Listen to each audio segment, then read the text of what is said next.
ঢাকা মহানগর পুলিশের গোয়েন্দা বিভাগের হেফাজত থেকে মুক্ত হয়েই ফেসবুকে স্ট্যাটাস দিয়েছিলেন বৈষম্য বিরোধী ছাত্র আন্দোলনের অন্যতম সমন্বয়ক সার্জিস আলম ও হাসনাত আব্দুল্লাহ। স্ট্যাটাস দেওয়ার কিছুক্ষণের মধ্যেই রহস্যজনকভাবে দুজনের ফেসবুক আইডিও উধাও হয়ে যায়।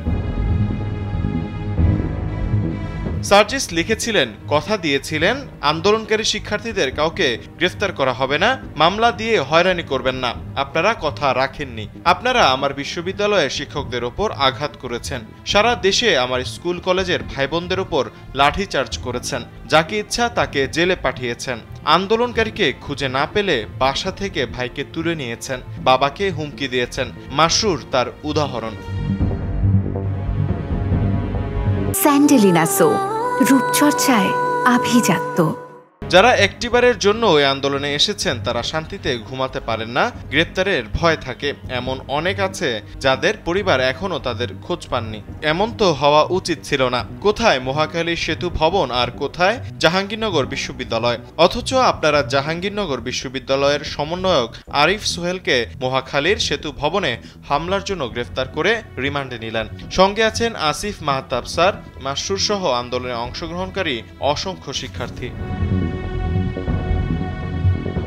পুলিশ সদস্যদের উদ্দেশ্যে সার্জিস বলেন, এদেশের মানুষের ক্ষোভ আপনাদের উপর নয়, পুলিশের উপর নয়। এই ক্ষোভ আপনাদের গায়ের ওই পোশাকটার উপর, যে পোশাকটাকে ইউজ করে বছরের পর বছর আপনাদের দিয়ে এদেশের অসংখ্য মানুষকে দমন পীড়ন করা হয়েছে, অত্যাচার নির্যাতন করা হয়েছে, জেল আর আদালত প্রাঙ্গণে চক্কর কাটানো হয়েছে।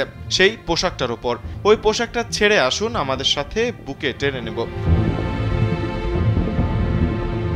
এদিকে হাসনাত আব্দুল্লাহ লিখেছিলেন, এই আন্দোলনে গ্রেপ্তার হওয়া শেষ ব্যক্তিটি মুক্ত না হওয়া পর্যন্ত আমরা কেউই মুক্ত নই।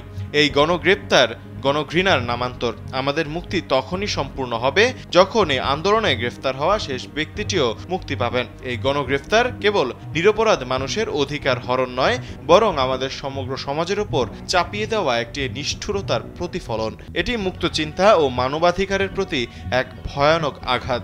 আমাদের এই আন্দোলন শুধু ব্যক্তির মুক্তির জন্য নয়, বরং বৈষম্য, নিপীড়ন, গণগ্রেফতার এবং ছাত্র নির্যাতনের বিরুদ্ধে। এই আন্দোলনে গ্রেফতার হওয়া শেষ ব্যক্তিটি মুক্ত না হওয়া পর্যন্ত আমাদের আন্দোলন চলবে। তৌহিদুল ইসলাম তারেক, কালবেলা।